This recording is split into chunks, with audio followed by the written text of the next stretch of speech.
Hello दोस्तों, आशा करता हूँ आप सभी भगवान शिव की कृपा से स्वस्थ होंगे। अगर चैनल पर पहली बार आए हो तो कृपया चैनल को और फेसबुक पेज को सब्सक्राइब और फॉलो जरूर करें ताकि अगले आने वाले शिव महापुराण की कथाओं के सारे वीडियो आप सुन सको। आज के इस वीडियो में हम सुनेंगे कि किस तरह माता पार्वती प्रकट हुई और भगवान शिव ने क्या उपदेश दिया। तो चलिए सुनते हैं अगला अध्याय। 9वां अध्याय, देवी उमा एवं भगवान शिव का प्राकट्य एवं उपदेश देना। ब्रह्मा जी बोले, नारद, भगवान विष्णु द्वारा की गई अपनी स्तुति सुनकर कल्याणमय शिव बहुत प्रसन्न हुए और देवी उमा सहित वहां प्रकट हो गए। भगवान शिव के 5 मुख थे और हर मुख में 3-3 नेत्र थे। मस्तक में चंद्रमा, सिर पर जटा तथा संपूर्ण अंगों में विभूति लगा रखी थी।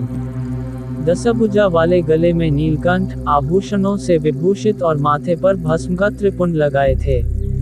उनका ये रूप मन को मोहित करने वाला और परम आनंदमय था। महादेव जी के साथ भगवती उमा ने भी हमें दर्शन दिए। उनको देखकर मैंने और विष्णु जी ने पुनः उनकी स्तुति करनी शुरू कर दी।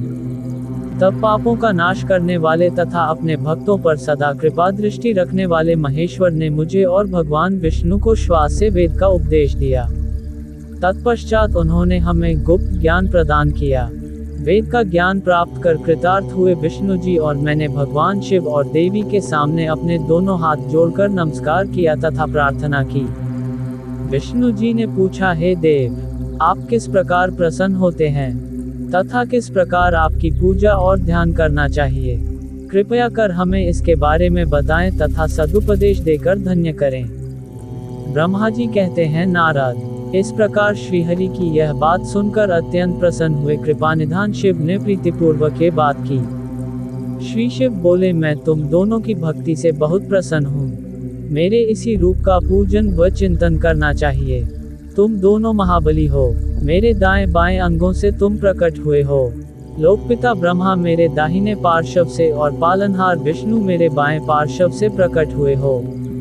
मैं तुम पर भली भांति प्रसन्न हूँ और तुम्हें मनोवांछित फल देता हूँ। तुम दोनों की भक्ति सुदृढ़ हो। मेरी आज्ञा का पालन करते हुए ब्रह्मा जी आप जगत की रचना करें तथा भक्त विष्णु जी आप इस जगत का पालन करें।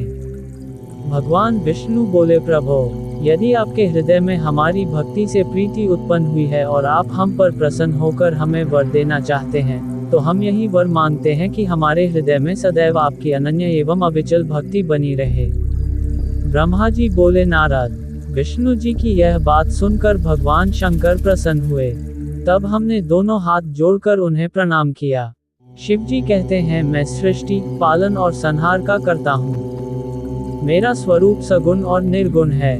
मैं ही सच्चिदानंद निर्विकार परम ब्रह्म और परमात्मा हूँ। सृष्टि की रचना, रक्षा और प्रलय रूप गुणों के कारण मैं ही ब्रह्मा, विष्णु और रुद्र नाम धारण कर 3 रूपों में विभक्त हुआ हूँ। मैं भक्तवत्सल हूँ और भक्तों की प्रार्थना को सदैव पूरी करता हूँ। मेरे इसी अंश से रुद्र की उत्पत्ति होगी। पूजा की विधि विधान की दृष्टि से हम में कोई अंतर नहीं होगा। विष्णु, ब्रह्मा और रुद्र तीनों एक रूप होंगे। इनमें भेद नहीं है। इनमें जो भेद मानेगा वह घोर नरक को भोगेगा। मेरा शिव रूप सनातन है तथा सभी का मूलभूत रूप है। ये सत्य ज्ञान एवं अनंत ब्रह्म है। ऐसा जानकर मेरे यथार्थ स्वरूप का दर्शन करना चाहिए। मैं स्वयं ब्रह्मा जी की भृकुटी से प्रकट होऊंगा। ब्रह्मा जी आप सृष्टि के निर्माता बनो। श्रीहरि विष्णु इसका पालन करें तथा मेरे अंश से प्रकट होने वाले रुद्र प्रलय करने वाले हैं। उमा नाम से विख्यात परमेश्वरी प्रकृति देवी है। इन्हीं की शक्तिभूता वाग्देवी सरस्वती ब्रह्मा जी की अर्धांगिनी होंगी और दूसरी देवी जो प्रकृति देवी से उत्पन्न होंगी, लक्ष्मी रूप में विष्णु जी की शोभा बढ़ाएंगी तथा काली नाम से जो तीसरी शक्ति उत्पन्न होगी वह मेरे अंशभूत रुद्रदेव को प्राप्त होंगी। कार्य सिद्धि के लिए वे ज्योति रूप में प्रकट होंगी। उनका कार्य सृष्टि, पालन और संहार का संपादन है। मैं ही सृष्टि, पालन और संहार करने वाले रज आदि 3 गुणों द्वारा ब्रह्मा, विष्णु और रुद्र नाम से प्रसिद्ध हो 3 रूपों में प्रकट होता हूँ। तीनों लोकों का पालन करने वाले श्रीहरि अपने भीतर तमोगुण और बाहर सत्वगुण धारण करते हैं। त्रिलोक का संहार करने वाले रुद्रदेव भीतर सत्वगुण और बाहर तमोगुण धारण करते हैं तथा त्रिभुवन की सृष्टि करने वाले ब्रह्मा जी बाहर और भीतर से रजोगुणी हैं। इस प्रकार ब्रह्मा, विष्णु तथा रुद्र तीनों देवत ओम में गुण हैं तो शिव गुणातीत माने जाते हैं। हे विष्णु, तुम मेरी आज्ञा से सृष्टि का प्रसन्नता पूर्वक पालन करो। ऐसा करने से तुम तीनों लोकों में पूजनीय होगे। अगर आपको यह वीडियो अच्छा लगा हो तो मेरे फेसबुक पेज या यूट्यूब चैनल विक्रांत व्लॉग्स को फॉलो या सब्सक्राइब जरूर करें। भगवान शिव की कृपा आप पर हमेशा बनी रहे।